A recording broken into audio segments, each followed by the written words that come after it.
Hey guys, it's Faye and this is Day with Faye. Today I'm going to be sharing with you guys a spooky story time. Now this is all real. If you hear some chewing, Dexter is playing with a sloth.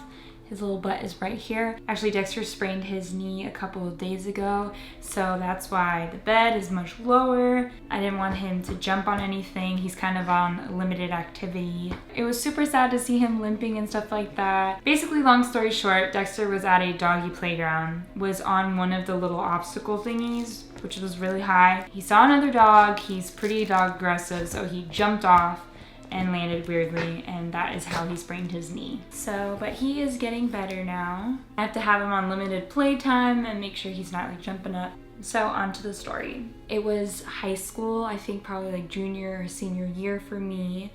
I was having a sleepover with my friend Danielle, and let me tell you a little background about my house that I lived in. I lived in this townhome, and it was like built in the 80s. Allegedly, and again, I'm not sure if this is true. You know how kids are and they spread rumors.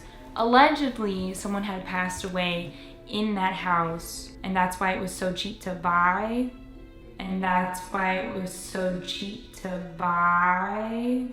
Something like that. Someone passed away, and so some people believed it might have been haunted. Yeah, it definitely had some creaks and noises. I was always scared because I'd be like, where are these noises coming from? We did have like a rat infestation, so it's probably like the rats that were making noises now that I think about it. My high schooler brain was like, oh, it's a ghost, you know? So my house was 2 stories. Downstairs was like the kitchen and the living room, and upstairs was my bedroom, my mom's bedroom, and our bathroom that was like Jack and Jill style. So we decided, let's have a sleepover downstairs. I don't remember why this was, I just thought it would be cool, and we had a pull-out couch. So we were getting ready to go to bed, and it was really dark. Like, we hadn't turned on any lights or anything like that. And again, I wasn't used to sleeping downstairs in the pull-out couch, so I kept running into things, and she did as well. And we kept making a joke of that. And I was like, I wish I could see. It's so dark here. And I kid you not, in the kitchen, I hear like a match go off, and a candle's lit. And I turned to Danielle, I'm like, oh, you lit the candle? That was smart. And she was like right in front of me saying, no, I didn't. So we both freaked the F out, you know? My instinct is to go run upstairs, see if my mom was pranking me, because that was something that we did. My mom was fast asleep, and no offense to my mom is definitely not fast enough to light a candle, literally run upstairs without making any sound, and then rush to sleep. Because I like darted upstairs. Hey mom, did you do this? And she was like, groggy, what are you talking about? I didn't do anything. And I was like, I'm not kidding, this is super scary. If you did it, it's fine, just let me know because I'm freaking out. She's like, I don't know what you're talking about, I didn't do it, whatever. I'm pretty sure she would have owned up to it at this point. But like I said, there's no way she could have like done that quick enough unless she was like secretly like some sort of Olympic athlete, and I just didn't know about it. So I look in the trash can, I'm like, is there a match that has just been used? Because that's where I put it, in a trash can, right? No, nothing like that. And then I look in all the trash cans, I couldn't find a match. I was really trying to like figure this out. And then I tried to think about it. I asked my mom, I said, hey, when's the last time that candle was lit? I'm sure it's pretty rare, but maybe the candle like self-ignited. So she was like, the last time I lit that candle was the day before. So it had been 24 hours or so since that candle was lit. And I go on Google, and this is like Google back in like 2010, 2011. I go on Google and I'm like, hey, self-lighting candle. Nothing shows up. Google has no results for me. How does that make any sense? Google always has results. And that freaked me out even more. To this day, I still don't know what happened. Again, it literally makes no sense for it to be Danielle to have lit it, because like I said, as soon as it was lit, she was right in front of me. Again, she would have to be some sort of Olympic athlete or teleporter in order to do that. Same with my mom. I didn't hear any footsteps or any like scurrying, and I have really good hearing. So second option is maybe someone was in my house, like a third person who decided to F with us and light a candle. I don't know if it was like an intruder who was just like trying to troll people or what. Maybe the candle lit itself somehow. I don't know. Or fourth, it's just some sort of supernatural explanation. Again, that's not the conclusion I jumped to, but it is something that I've always thought How did this happen? So I'm gonna do a quick Google search because it is 2019 now, and I wanna see if there is an explanation. So now I'm on a psychic experience website, and someone was talking about, oh yeah, I was at my daughter's place and all of a sudden a candle lit itself. And they said it happened again at 11 p.m. Okay, thankfully mine only happened one time. Some people are like, you should find out information about this apartment. There might be some sort of spirit trying to get your attention.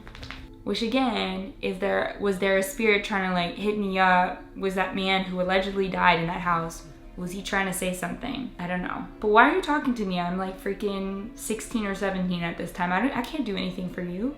And people are like, oh, if you're afraid, you should move out of the house. I did move out of the house, but just because I went to college.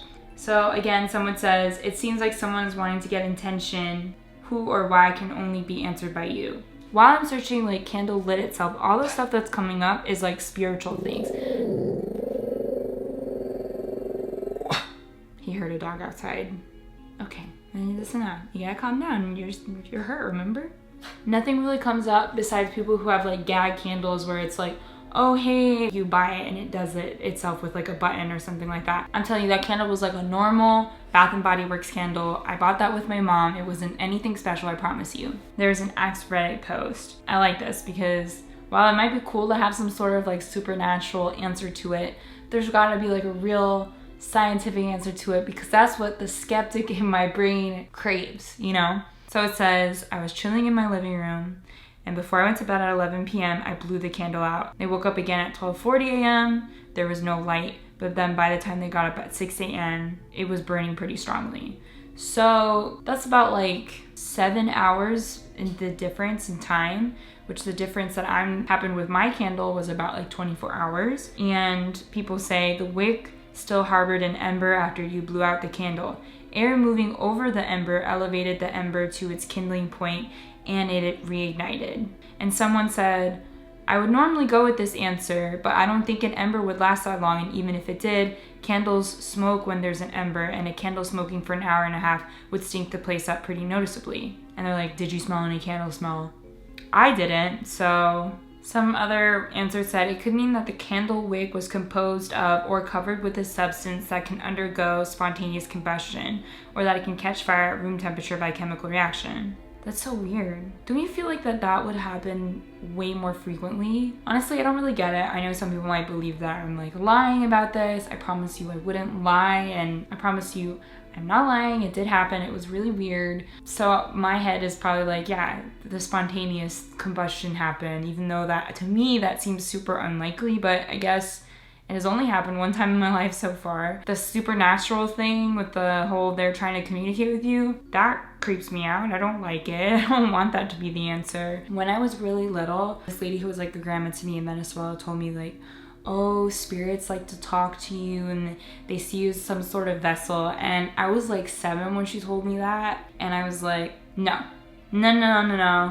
that's not happening. And I went back home. It was late at night. I looked at my closet and I was like, I don't know if you guys can hear me, but if any spirits are trying to talk to me, get the F out. You know, I'm not interested. You guys can find someone else to talk to, but it's not me. I am sorry to tell you. But that is the end of my scary story. Something that has happened to me that is I can't really 100% explain. I feel like someone lit the candle. That wasn't my mom or my friend, which scares me the most, honestly. I hope that that's not what the answer is, but there you have it.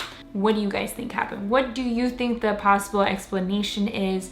If you are a candle maker and you know candles, or if you're some sort of scientist that knows a lot about combustion, please let me know. I want to make sense of this. If you think it spontaneously combust, I want you to give me like, what's the probability of that happening, you know? If you're like a spiritual person, I don't know, let me know your thoughts. If you are a person who has trolled people in the past and broke into people's houses just to mess with them, and you did something like that, let me know, you know? So like maybe it's like a thing. If you guys have found this entertaining, give me a thumbs up. If you guys haven't already, please subscribe to my channel. All you have to do is click my face here, and you can watch some of my other story time videos. I hope you guys have a spooky rest of your day. Bye.